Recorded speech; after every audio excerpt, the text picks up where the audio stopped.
Di awal film kita diperkenalkan dengan Dean, Nora, dan kedua buah hatinya yang bernama Carter dan Ellie yang telah memutuskan untuk meninggalkan New York City dan memutuskan pindah ke pedesaan Westville. Setibanya di sana, Carter sangat bersemangat untuk melihat rumah barunya. Namun langkah sempat terhenti ketika ada seorang pria yang terus memandanginya dari kejauhan. Dean yang tak mau putranya berprasangka buruk pun langsung mengalihkan perhatian dengan mengajak mereka masuk ke dalam, hingga tiba-tiba mereka bertemu dengan Jasper dan saudari yang bernama Pearl di sana.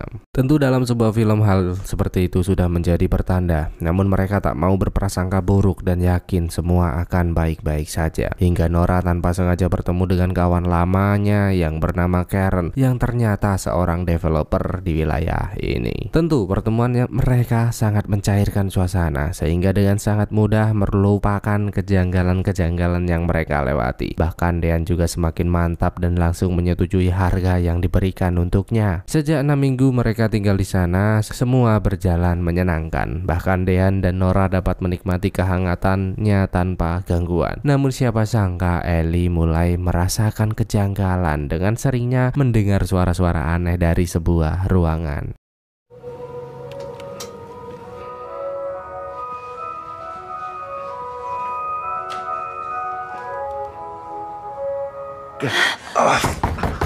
Honey, she's coming. Mengetahui hal itu, Dean dan Nora pun memintanya untuk tetap tenang karena menganggap Ellie hanya berhalusinasi. Hingga di keesokan harinya mereka dikejutkan dengan kedatangan Jasper yang tiba-tiba memberikan surat aneh, di mana surat itu berisi tentang seseorang yang tak menyukai keberadaan mereka. Your neighbor at 657 Boulevard. How did you end up here? Did 657 Boulevard has been approaches its 100th birthday. I've been put in charge. Someone watched the house in the 1920s. My time. Do you know the history? Do you know what lies within the walls of 657? I wonder what brought you here. Part with contractors so that you can finish. It might not frighten you yet. What else didn't they tell you? Banyak sekali kata-kata yang menggambarkan betapa bahayanya berada di rumah ini. Dan bahkan dalam surat itu juga memberitahu ada sesuatu di balik dinding yang membutuhkan darah muda. Tak mau putra-putrinya ketakutan, Dean dan Nora pun meminta mereka untuk segera pergi menjalani rutinitas paginya. Dan dapat kita lihat dengan jelas bahwa mereka sangat cemas, bahkan bergegas pergi ke kantor polisi untuk melaporkan surat misterius yang telah mereka terima saat ini. Namun setibanya di sana, laporan mereka malah dianggap sebagai lelucon karena wilayah Westville tempat aman yang tak pernah terjadi tindakan kejahatan, yang tentu saja hal itu membuat mereka sangat kecewa.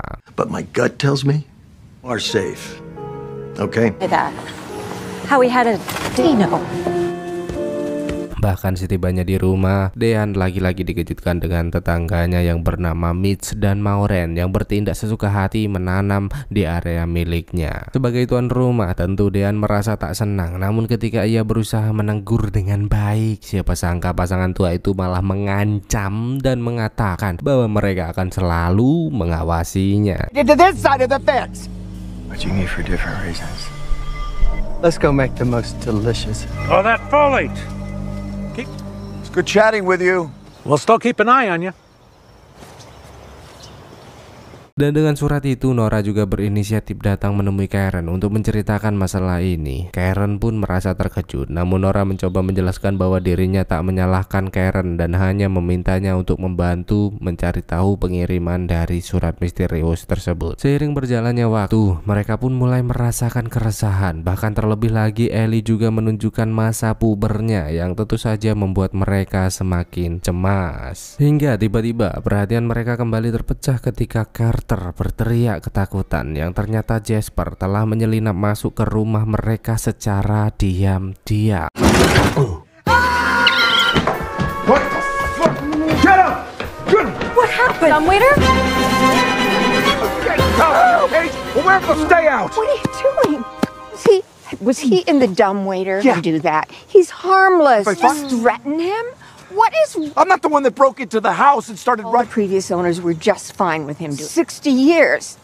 To a person, they loved that dumbwaiter. Tentu saja Dean sangat marah dan segera menyeretnya pergi. Pearl yang mengetahui hal itu pun langsung menghentikan Dean yang tengah memperlakukan kasar saudaranya di sana. Dengan tegas Dean pun mengingatkan agar Jasper tak menyusup ke dalam rumahnya lagi jika tak ingin hal buruk terjadi. Namun anehnya Pearl malah mengoceh tak jelas membicarakan sebuah komunitas dan pepohonan yang saling bersautan. Dean yang sudah benar-benar geram dengan kegilaan ini pun meminta Pearl untuk segera pergi dari halamannya. Namun siapa sangka wanita itu malah merasa terhina dan menegaskan kepada Dean untuk berhati-hati karena ia akan selalu mengawasinya.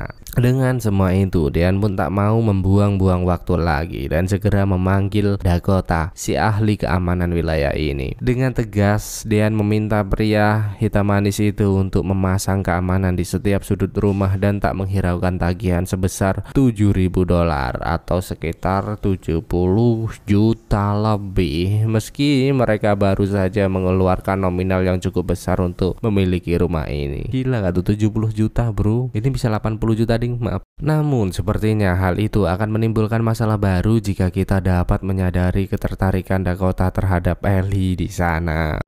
Hey. Okay.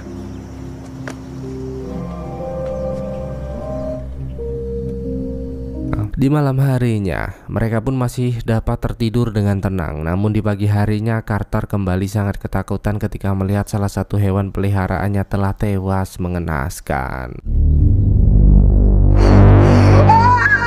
Seketika Dean pun langsung meminta kepolisian datang untuk melakukan pemeriksaan. Namun lagi-lagi laporan yang ia berikan tak ditanggapi dengan baik dan diabaikan begitu saja. Sejak hari itu Dean dan keluarga kecilnya benar-benar hidup dalam kecemasan. Namun ia masih tetap berusaha tegar dan meyakinkan Carter bahwa semua akan baik-baik saja. Nice.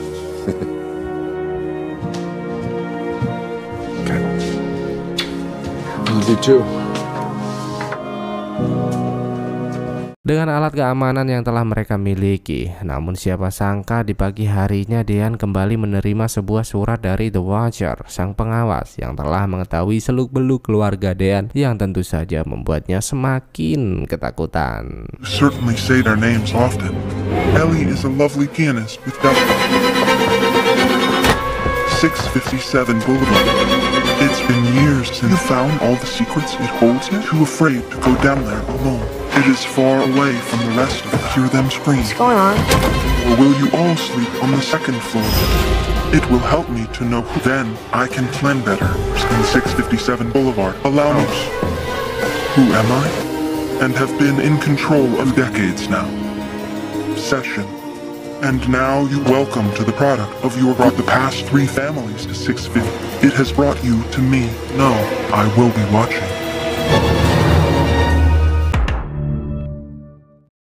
Dean dan Nora benar-benar muak dan kembali pergi menemui Chamberlain, si kepala kepolisian, untuk menangani lebih dalam kasus ini. Pria itu pun menegaskan bahwa petugasnya sudah berpatroli 4 kali sepanjang malam dan tak menemukan indikasi kejahatan sehingga dirinya tak dapat mendalami kasus mereka. Hingga pada akhirnya Chamberlain pun menyarankan Dean menyewa ajudan pribadi atau detektif swasta agar mereka merasa aman dan terlindungi. Semula Dean terlihat begitu keberatan karena dirinya telah mengeluarkan budget yang tak main-main untuk tinggal di wilayah ini. Namun mau bagaimana lagi, akhirnya Dean benar-benar diarahkan untuk pergi menemui Theodora, si detektif swasta, untuk memecahkan masalah mereka. Setibanya di sana, Dean pun semakin ragu karena wanita itu tak seperti detektif yang ia harapkan. Namun wanita itu terus menawarkan diri dengan harga $50 per jam untuk jasanya, sehingga ia bergegas pergi untuk mempertimbangkan tawarannya tersebut. $50 itu berarti 500.000 lebih loh coy per jam. 700.000 ding, mahal ya, sejam loh itu. Setelah beberapa waktu berlalu, Dean memberitahu Nora bahwa dirinya akan benar-benar menggunakan jasa Theodora untuk memecahkan kasus ini. Namun sebelum itu ia meminta istrinya untuk membawa putra-putri mereka ke penginapan karena dirinya juga akan melakukan renovasi besar agar keamanan mereka semakin terjamin. Nora pun tak merasa keberatan akan hal itu karena ia merasa ini semua demi kebaikan bersama. Hingga di saat mereka benar-benar pergi, Dean tiba-tiba dihantui suara-suara aneh yang membuatnya merasa sangat penasaran.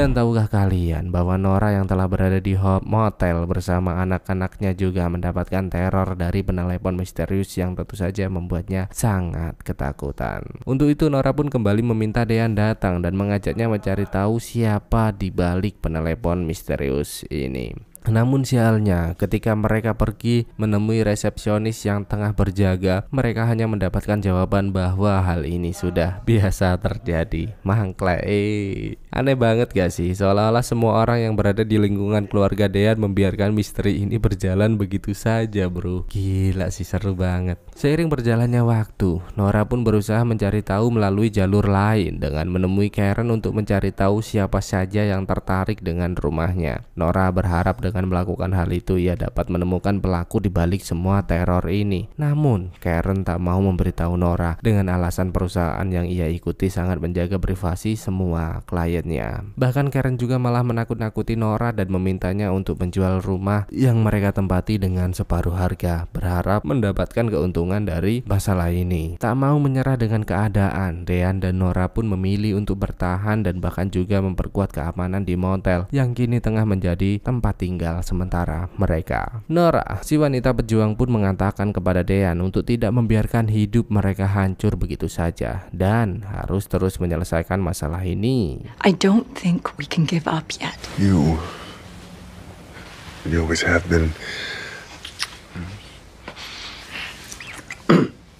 Okay, so I'm all finished. Kemesraan mereka pun terpecah dengan Dakota yang kembali datang menemui mereka untuk memberitahu bahwa dirinya siap menjaga tempat ini 7 kali 24 jam yang tentu saja membuat mereka sangat senang. Hingga setelah beberapa hari berlalu, tiba-tiba ada seorang pria bernama Andrew datang menemui Dean, di mana pria itu mengatakan bahwa dirinya sudah pernah mendiami rumah tua dan mendapatkan kehidupan yang sangat kacau di sana. Dean pun terkejut mendengar hal itu dan merasa semakin penasaran akan apa yang pernah Andrew lewati bersama keluarganya di sana. Jadi begini, Cok. Beberapa tahun yang lalu, Andrew membangun pernikahan dengan seorang wanita dan hidup bahagia di tengah kota dengan kehidupan yang mereka jalani. Namun istri Andrew berubah menjadi depresi setelah melahirkan anak pertamanya, sehingga Andrew memutuskan untuk membawa keluarga kecilnya ke Westville mencari kehidupan baru yang lebih bahagia. Semula memang semua berjalan seperti apa yang ia harapkan. Istrinya kembali aktif melayaninya dengan baik. Namun seketika semua berubah ketika tetangga api aneh belakang rumah, Mitch dan Maureen menyerang, datang berkunjung ke rumah mereka. Karena sejak saat itu istri Andrew mendengar suara-suara mencurigakan dan melihat hal-hal aneh yang membuatnya sangat ketakutan. Andrew sempat memanggil polisi untuk menangani masalah ini, namun tak membuahkan hasil, sehingga ia terpaksa menjalani kehidupan dengan istrinya yang terus dihantui rasa takut. Dan kesalahannya yang paling fatal adalah menitipkan putranya kepada Mitch dan Maureen di saat kekacauan melanda keluarganya. Sejak saat itu Andrew seringkali bertikai dengan istrinya dan bahkan kehidupannya semakin hancur ketika ia kehilangan pekerjaan yang telah menopang kehidupannya selama ini. Hingga di malam harinya tiba-tiba putra Andrew memberitahu bahwa ketika dirinya tak sengaja pergi ke ruang bawah tanah, ia melihat sekumpulan manusia berjubah merah yang tengah meminum darah seorang balita. Andrew tahu hal ini memang sulit dipercaya, namun 2 hari setelah kejadian itu ia mendengar sebuah kabar akan seorang bayi yang tiba-tiba hilang entah kemana.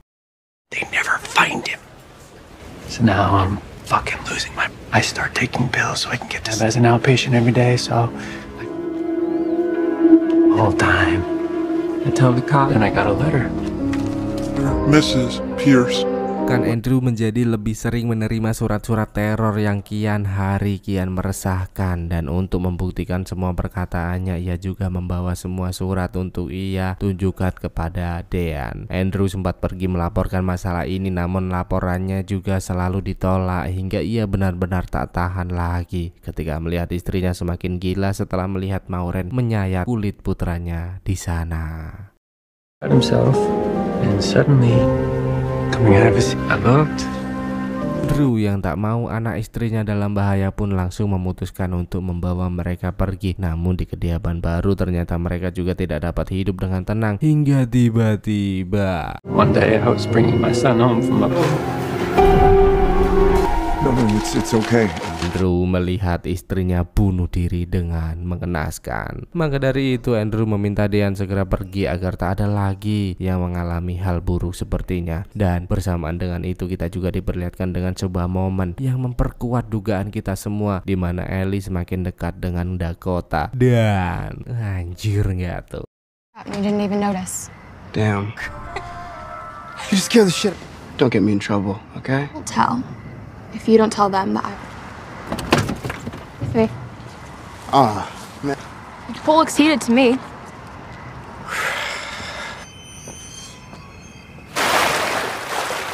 But it's perfect. You know, I feel a little bad for you. Well, your dad, I mean, he didn't used to be that way. I don't know, somebody flipped a switch. he's got Yeah, I'm not beautiful. are. Swim with me. I already told you I'm not. Okay, just come in your underwear.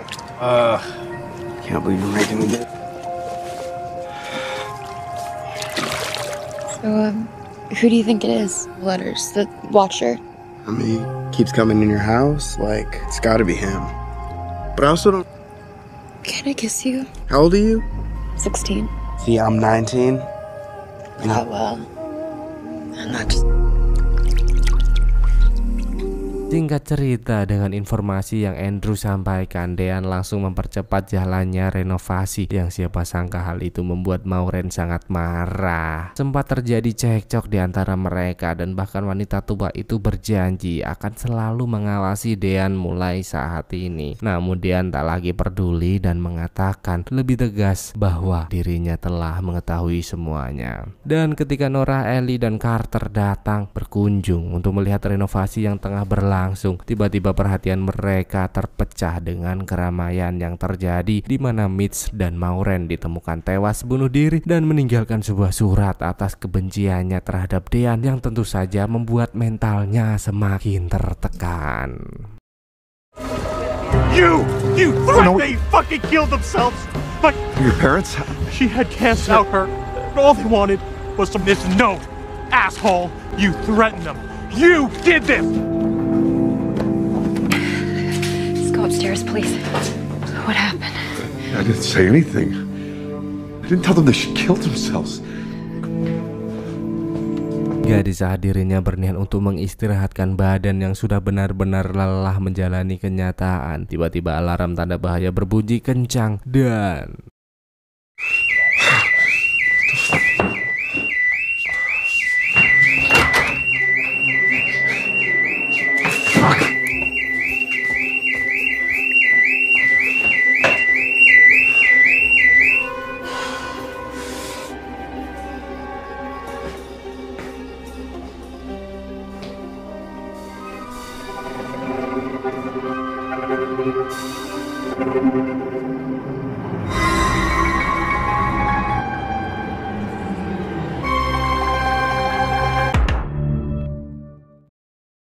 seiring berjalannya waktu, Dean pun pergi menemui Theodora untuk memberitahu apa yang telah Andrew sampaikan tentang keterlibatan Mitch dan Maureen akan masalah ini. Seketika Theodora mengatakan bahwa jika hal itu memang benar, maka masalah sudah selesai karena Mitch dan Maureen telah mati. Namun ia sangat yakin jika sepasang lansia yang telah berpenyakitan tak akan mungkin melakukan kejahatan sekeji ini. Dean pun semakin bingung karena ternyata ia telah menemui Chamberlain dan mendapatkan jawaban yang sama. Namun Theodora kembali menegaskan bahwa dengan kematian Mitch dan Maureen, mereka dapat mempersempit pencarian. Bahkan diam-diam dirinya juga telah mendalami masa lalu Jasper, di mana pria itu sempat bekerja menjadi seorang kasir dan tiba-tiba mengalami gangguan mental.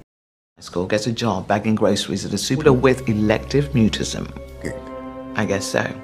And then plain old post-traumatic stress. Dan hal yang benar-benar membuatnya penasaran, ia berhasil mendapatkan informasi di mana Jasper pernah mengalami sebuah kejadian buruk yang tak dapat ia lupakan sampai saat ini. He spent years trying not to talk. What happened to you? Sementara itu, ternyata Karen masih saja terus meracuni pikiran Nora dengan mengatakan hal-hal buruk yang mungkin akan terjadi. Kalian tahu apa tujuannya, teman-teman? Yes, Nora menjual rumahnya dengan harga murah dan kembali membeli properti darinya dengan harga yang ia berikan. Memang sedikit tidak nyambung dengan semua masalah ini, namun memang kenyataan karena mau memanfaatkan masalah ini demi keuntungan dirinya sendiri. Padahal awalnya ngaku temen anjir. Dan kini Dean pun memutuskan untuk kembali ke rumah memeriksa renovasi yang tengah berlangsung. Siapa sangka pada saat itu seorang inspektur bangunan bernama John datang mendekatinya di sana. Semula Dean menanggapinya dengan baik karena merasa akan membahas keberlanjutan tentang renovasi yang tengah berlangsung. Namun siapa sangka pria itu malah mengatakan jika dirinya mengetahui bahwa Dean mempunyai seorang putri beranjak gede dan kini tengah menjalin kedekatan intim bersama seorang pria hitam manis si Dakota, sembari beranjak pergi meninggalkannya. Risih dengan perkataan itu, Dean pun bergegas pergi menemui pekerja lainnya untuk memintanya mengeluarkan si John mulai saat ini. Namun siapa sangka pria itu menegaskan bahwa tidak ada seorang pun yang bernama John di antara mereka. Inspector named John, not in Westfield. Harry and Alan, and they don't. Who was I just talking to? No, he wasn't the inspector. Hingga setelah beberapa waktu berlalu, Theodora memintanya datang ke sebuah kedai untuk memberitahu sebuah informasi yang sangat penting, di mana Theodora pernah datang menemui Chamberlain untuk mencari tahu riwayat rumah 675 Boulevard atau rumah yang saat ini Dean tempati. Semula pria itu terlihat seperti ingin menutupi sesuatu, namun Theodora terus memaksa hingga berhasil menemukan sebuah fakta di sana. Jadi begini, pada tahun 1995 ada sebuah keluarga kecil yang memutuskan untuk pindah menempati rumah ini. Si ayah bernama John Grave merupakan pria baik yang taat agama, namun ia memiliki seorang istri pecandu alkohol dan juga seorang putri yang sangat gatal ketika melihat seorang pria.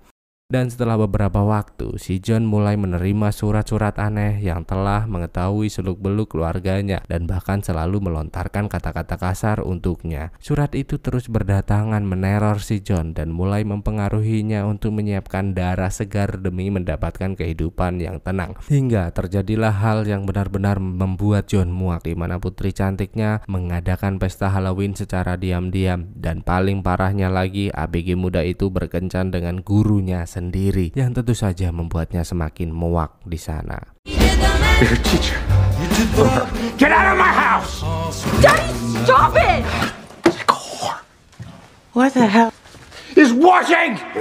Sejak saat itu kehidupan John mulai runtuh dan merasa hidup dalam sebuah kebohongan. Bahkan surat dari sang The Watcher terus berdatangan untuk mempengaruhi psikologisnya. Siapa sangka si John benar-benar mulai menyusun rencana dengan menggunting semua fotonya dari foto keluarga, hingga ketika istrinya meracau, si John bertindak di luar nalar. Dan I'm having an affair, John. Well, not that you would care.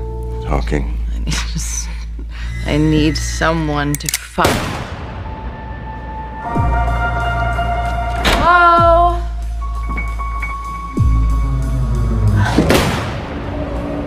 si ibu yang mendengar suara tembakan itu tentu saja sangat terkejut, namun John sudah sangat kacau dan tak dapat dikendalikan lagi, sehingga ia membunuh satu persatu keluarganya seperti apa yang The Watcher perintahkan. Is what the house desires.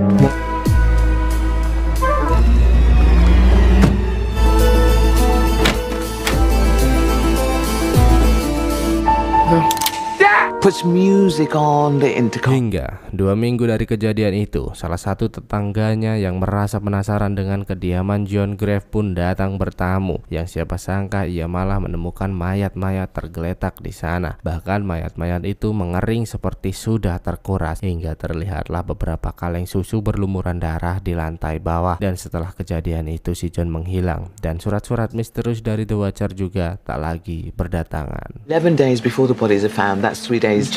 The one at the Halloween party.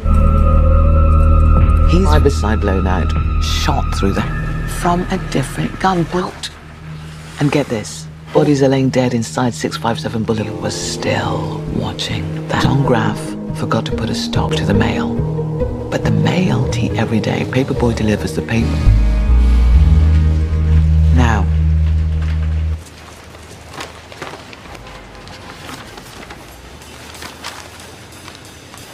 These are exactly the same as the letters I'm getting. Tak ingin perkataannya dianggap omong kosong, Theodora langsung memperlihatkan semua bukti di sana. Dian pun benar-benar kecewa mendengar hal itu, namun Theodora menegaskan bahwa mereka tak bisa menyalahkan siapapun karena Cumberland mulai tugas di tempat ini 10 tahun setelah kejadian dan banyak orang penting yang tak membiarkan kasus ini menyebar demi menjaga citra keamanan wilayah Westfield. Bahkan Theodora juga berani memastikan bahwa Mitch dan Maureen tak terlibat karena mereka pindah ke Westfield pada tahun 1996 atau setahun setelah kejadian. Seketika Dean pun termenung dan tiba-tiba memberitahu bahwa orang yang Theodora bicarakan sempat datang mengunjunginya. Hingga ketika renovasi telah selesai, meski dihantui kecemasan, Dean pun memberanikan diri untuk membawa keluarga kecilnya kembali tinggal bersama. Namun siapa sangka ketika Dean beranjak pergi menemani putra-putrinya menjalani kehidupan yang melelahkan ini, tiba-tiba Nora kembali mendapatkan sebuah surat dari sang The Watcher. Dan